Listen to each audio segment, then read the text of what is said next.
My family planned a cruise for everyone but me, because they expected me to babysit their kids.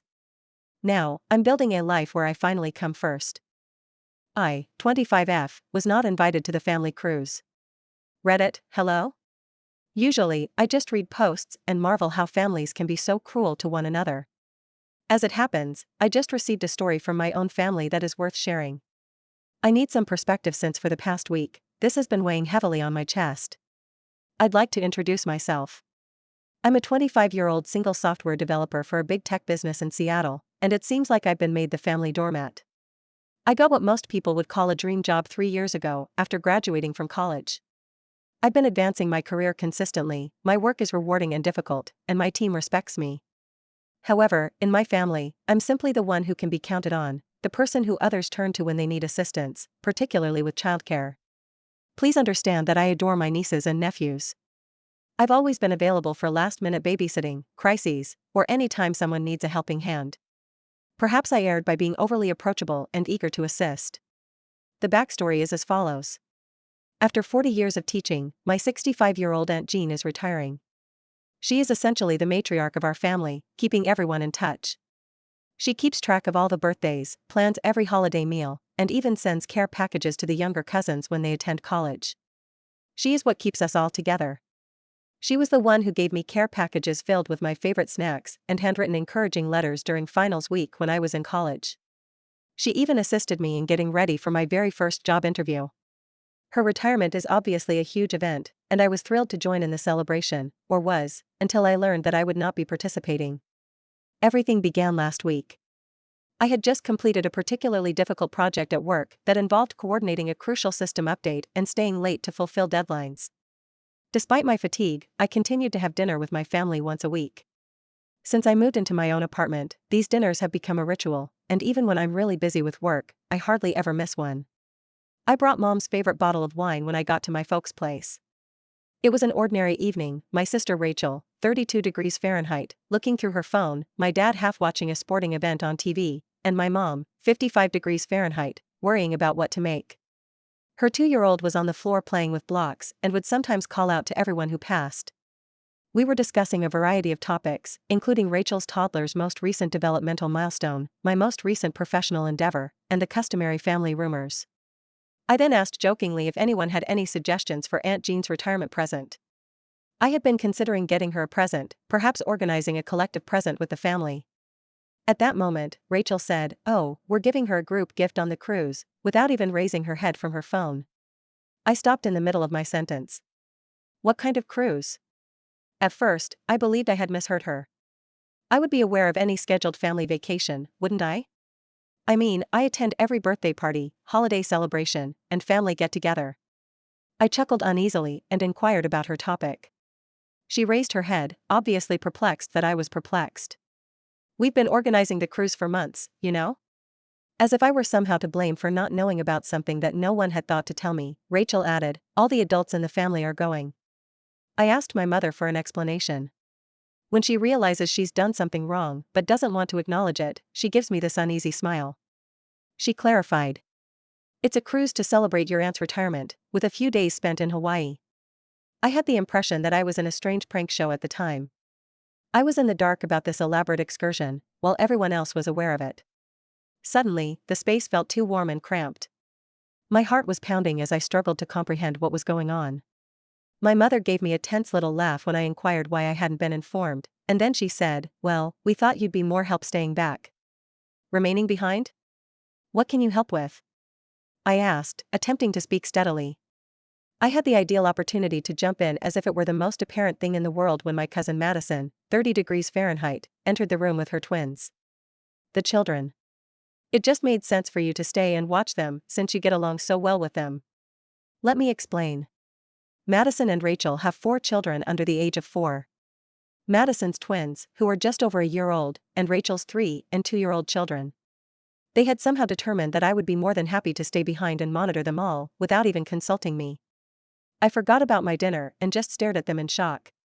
"So you organized this entire trip without inviting me and just thought I'd be fine staying home to watch the kids?" Rachel finally put her phone down and shrugged. "Yes, indeed. You don't have children or anything that might bind you, and you're always so dependable." It simply made sense. Made sense to whom? I looked at my mother as I inquired, hoping for an explanation that wouldn't make me seem like a total afterthought. "We didn't mean to leave you out, honey," she added, smiling weakly at me. "We simply assumed you would comprehend. You have always been the one in charge." The word responsible was like a kick to the face. I've heard that a lot throughout my life, including when I stayed home to assist with family gatherings rather than going out with friends, when I rearranged my college schedule to accommodate Rachel's firstborn, and when I utilized my vacation time to support Madison following her challenging twin pregnancy. When someone needs assistance, I've always been the one to step up. Yes, I have assisted with school pickups, kept the kids during crises, and even filled in for Rachel when she had work-related issues. Rachel had a late meeting last month, so I took a half-day off work to pick up her children from daycare. After the twins began to crawl, I spent 3 weekends the previous month assisting Madison with organizing her home. However, this was really different. They made decisions for me as if my time, my desires, and my life didn't matter. They didn't even have the grace to ask. My mother attempted to patch things up by promising to bring me a memento, as if that would somehow make up for my exclusion. "She promised to purchase you a lovely souvenir from Hawaii, as though it would make up for being treated like the family's unpaid babysitter." Meanwhile, Rachel pretended that I was exaggerating. "You wouldn't really like the cruise anyhow. I take it that you don't like big crowds? Do you recall how uneasy you felt at Cousin Katie's wedding?" Pardon me, as I spoke, I could feel my annoyance building. They were now determining what I would and wouldn't like. I was recuperating from the flu when that wedding took place 5 years ago. However, it seems that one incident had turned into a justification for them to keep me out of family gatherings. I sat there attempting to take it all in. This was intentional, not merely an oversight. They all know that I don't use Facebook, so I wasn't a part of the private Facebook group where they had been organizing this for months. They could have called, texted, or even casually brought it up at any of the numerous family get-togethers we've had, but they chose not to. My mother attempted to sidestep my comments about how painful it was to be left out. "We had no intention of upsetting you. It was simply useful, sensible for them." Soon after, I departed because I was too upset to continue the conversation. It was a blur on the way home. Recollections of all the times I had sacrificed everything for them, put their needs ahead of my own, and dropped everything to aid them kept coming back to me, making it difficult for me to concentrate on the road. However, as the days went by, the rage evolved into something more profound. It was more than just the journey. It has to do with how my family perceives me. I don't have any wants, goals, or desires of my own. Simply said, I'm the reliable one, the helper, and the person they can rely on to make sacrifices when it suits them. I've mentally rehearsed the exchange numerous times. I recalled spending the entire night with Rachel during the colic episode of her first child. How I assisted Madison in her quest for strollers and car seats that are suitable for twins. How I've never missed a child's birthday celebration or school function. As I gave it more attention, I came to the conclusion that this wasn't an isolated incident. They have always treated me in this manner. I didn't even realize how frequently my family took advantage of me because I was so ready to support and assist them. But I'm done this time. I'm not sure how I'll deal with this in the future, but I'm definitely not going to stay behind to watch the kids. Not now. Reddit, what are your thoughts? Have you ever found yourself in a comparable circumstance? I'll keep you informed as events develop. // first update. Hello everyone, I appreciate all of your encouraging remarks in my earlier post. In the last few days, a lot has transpired, and I must disclose how things have gotten out of hand. I made the decision to make one final attempt to get on the trip after reading your remarks. In the hopes that we could arrange something, I texted my sister Rachel to inquire about going on the trip. "Sorry, the cruise is sold out," was her irate reply. "We made our reservation months ago, and adding individuals now is not possible." I informed her that I would be prepared to reserve my own cabin independently, even if it meant traveling to Hawaii on my own to meet them there or staying on a different deck. Even though I was still upset over being left out, I was making a sincere effort to be understanding. What did she say? "Well, you would have to arrange childcare first if you did come. Everything has already been planned, presuming you will monitor the children." It dawned on me then that they never intended to include me. The explanation about daycare was simply that, an excuse. They had already determined that I would always be the babysitter in this household. I therefore made a choice. I had previously asked for time off for what they believed to be babysitting responsibilities. I choose to take the time off for myself rather than cancel it. A coworker recommended this lovely mountain cabin rental, which I found. It's quiet, remote, has hiking trails, and a hot tub with a view of a valley. I made the reservation right away, packed my things, and departed without informing anyone of my destination. Everything I needed was in the cabin, just the sound of nature and complete solitude, no Wi-Fi, no cell service until in an emergency. Naturally, my phone was overflowing with texts the morning of their cruise departure before I finally shut it off. Mom. In an hour, we're heading out. When are we able to drop off the children? Rachel. Hey, we're taking the car seats to your apartment, be prepared. Are you ignoring us? Asked Madison. We have to stick to our timetable, therefore this isn't humorous. Mom. Please answer your phone, honey, she said once again. Everyone is waiting. Then the messages became more obscene. Rachel. It's unbelievable how self-centered you are. Our flight is going to be delayed. Madison. This is utterly careless. We had faith in you. I raised you better than this, said Mom. The finest aspect? I had never really received confirmation from them that I would be watching the children. They simply believed that since I've always done it, I would. I'm currently sitting in this serene cottage and taking in the mountain sunset. I feel free for the first time in years, no obligations, no expectations, no last-minute crises to deal with. However, I am aware that this calm is fleeting. I haven't turned on my phone yet, and I can only picture the drama that will be there when I do. I feel bad for finally standing up for myself and upsetting the family dynamic, not for the children, whose care is ultimately the parents' duty. One commenter on my previous piece wrote, "They're not angry because you said no. And it's still on my mind." That struck close to home. They're upset because they can no longer control you. Am I mistaken for prioritizing myself at last? At the very least, should I have informed them that I wouldn't be available? It felt like the only way to let them know I'm serious after years of being taken for granted, even though I realize it wasn't the most mature thing to do.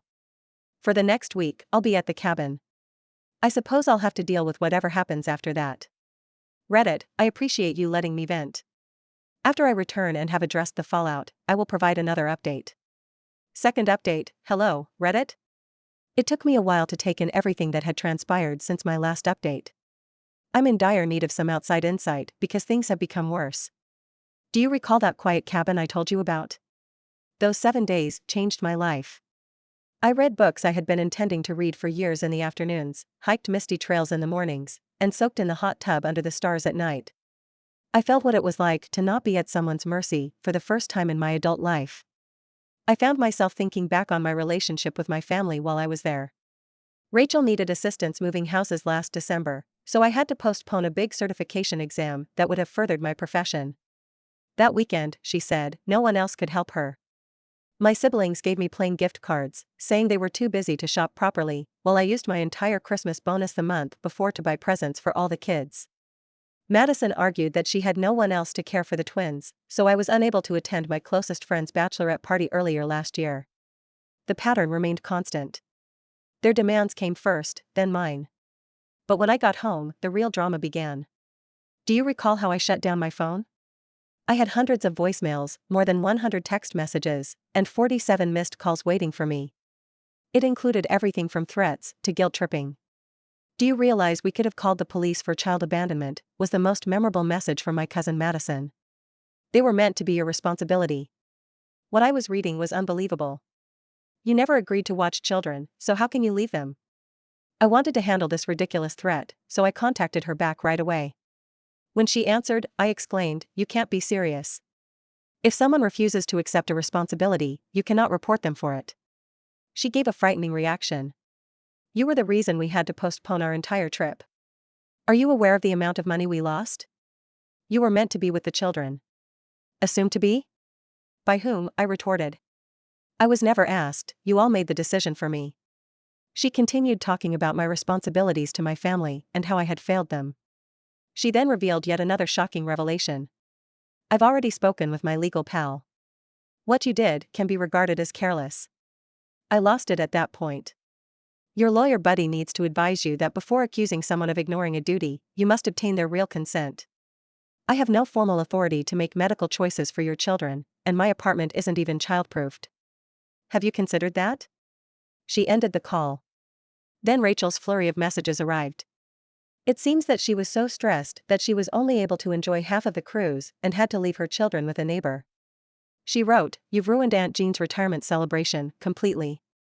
You chose to be selfish, which affected everyone's trip. All of this came at an especially difficult time because, just last month, none of my family members were available to drive me home from a minor medical procedure. Madison was preoccupied with her daily schedule, and Rachel had an important hair appointment. In the end, I had to pay for a ride-sharing service." Although more subdued, my mother's strategy was just as deceptive. Presumably assuming I couldn't avoid her at work, she called me.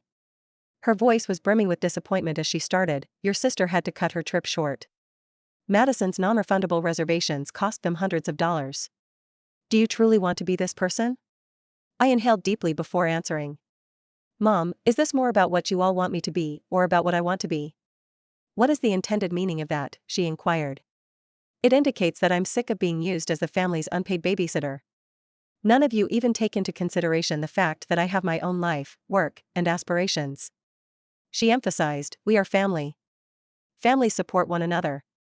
Mom, help is something that is freely given. You're referring to obligation here. In addition, when was the last time I received assistance from any member of this family?"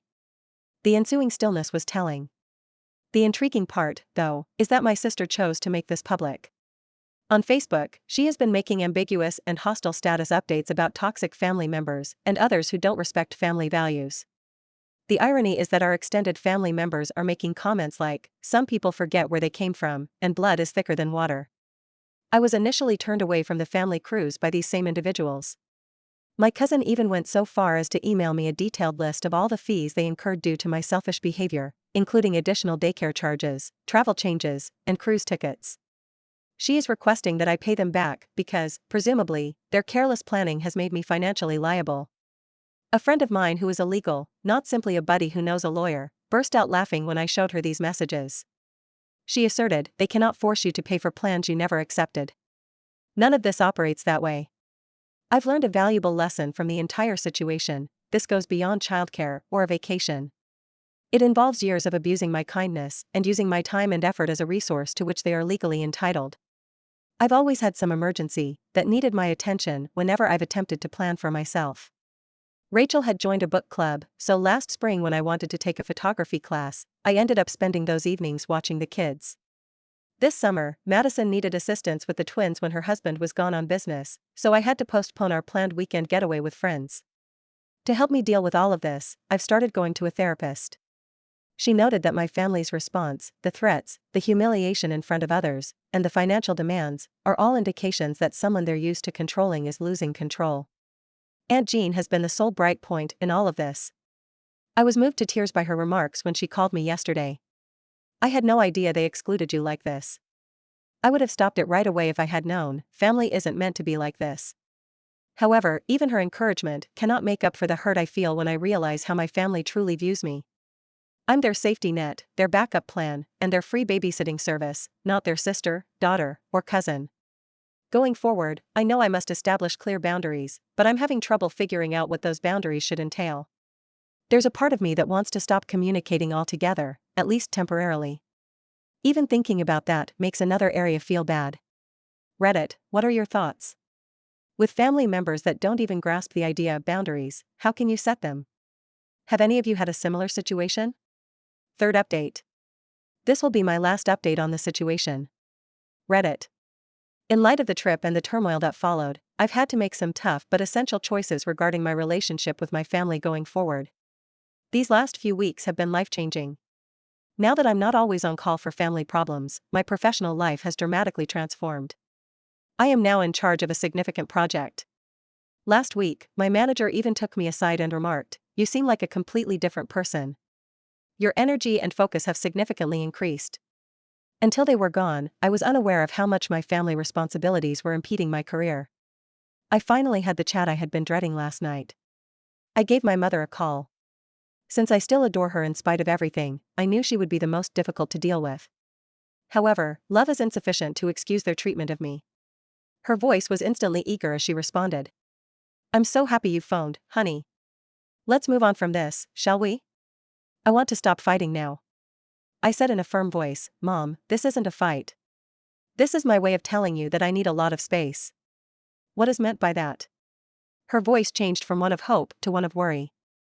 It implies that I can't continue in this manner. I can't be a part of a family that doesn't respect me, even though I love you. Whenever I attempt to defend myself, I encounter manipulation, accusations, and guilt tripping. A few weeks ago, I would have been devastated when she began to cry. So what? Are you simply going to leave me? From your sister? From everybody? Yes, if that's what it takes to keep my peace. From there, the discussion took a turn for the worse. She employed all of her strategies, including money manipulation. Remember who helped with your first apartment deposit, guilt about the children, they ask about their aunt every day, and even bringing up dad's health. This stress isn't good for his heart. The most painful part was when she mentioned my early years. She said, I gave up everything for you. To raise you, I put my career on hold. I didn't miss the irony of her exploiting her own decisions to blame me for mine. But I held my ground for the first time. I clarified that although I would continue to send birthday cards to the children, I would require total separation from the family's adults for the foreseeable future. What is the foreseeable future duration? She insisted. For however long it takes for me to recover and for everyone to realize that I'm more than just the family's babysitter. She ended the call. Instead of feeling sad as I had anticipated, I felt lighter. I adopted a more straightforward strategy with my sister and cousin. I disabled their social media profiles and phone numbers. I went through all of the family group conversations on my phone and unsubscribed. In addition to unfollowing them on social media, I modified my email filters so that their messages are sent to a different folder that I may review whenever I'm ready. There has been a noticeable shift in my day-to-day existence. I used to be so worried about missing an emergency call from my sister or cousin that I would continuously check my phone. My phone isn't tied to incessant demands from my family anymore. It's just a phone. I began taking back my weekends. I joined a local hiking club last Saturday to tackle a strenuous trail that I've always wanted to experience. I spent 6 hours going to a stunning top with like-minded individuals rather than watching my nieces and nephews. Next weekend, we intend to go hiking again. The class I mentioned on photography? Everything is going remarkably well. I have a natural eye for composition, according to my instructor, and I'm already organizing a picture show with several of my classmates for the spring of next year. When I was at everyone's mercy, I would never have had the chance to take advantage of these kinds of possibilities. Additionally, I've resumed dating, which was previously nearly difficult. It's incredible how much more appealing you seem to possible partners when you don't have to keep postponing arrangements to deal with family crises. Aunt Jean is the only person I continue to communicate with. She confirmed everything I've been feeling when she contacted me this morning. She added that she had experienced a similar situation with her own sister years prior, which helped me feel less alone in this choice. Walking away from people who don't value you, even if they are family, is sometimes the strongest thing you can do. I've learned from my therapist that this is about taking back my identity, not just about establishing boundaries. I've spent so much time being the family helper, the responsible one, and the dependable one. Now, I'm free to discover who I am without those titles. Yes, there are times when I miss them, like when I walk past my niece's favorite park or see something that would make them laugh. The cruise situation, however, comes to mind, as they were prepared to deny me a family celebration while still requiring me to give up my time for their convenience. Before, I never felt comfortable starting a 5-year plan for myself. I'm considering working part-time while pursuing my master's degree. My manager is very supportive of the tuition reimbursement program offered by my company. In addition, I'm saving for that springtime vacation to Europe by myself, which would not have been feasible when I was continuously devoting my time and resources to family responsibilities. My mental health has changed in the most unexpected way. I no longer experience the same level of continual anxiousness. I eat healthier, sleep better, and have even begun working out on a regular basis. You have an incredible amount of energy when you're not always running other people's lives. In response to inquiries in my previous post, I can confirm that I am still employed and have accepted a team lead position on a new project. My coworkers have seen how I've changed.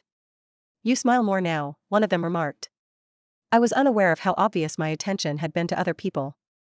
Cutting off my family in this way may seem harsh to some of you. Perhaps I am.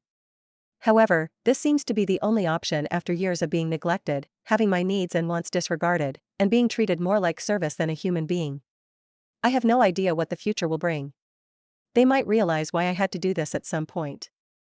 They might not. However, I'm prioritizing myself for the first time in my adult life, and it feels good. I appreciate all of your help along the way, Reddit. Your feedback and personal stories gave me the courage to make this choice. I'm ready to conclude this chapter and concentrate on creating my own novel, so this will be my final update. //bell to stay updated with more shocking real-life stories happening around you.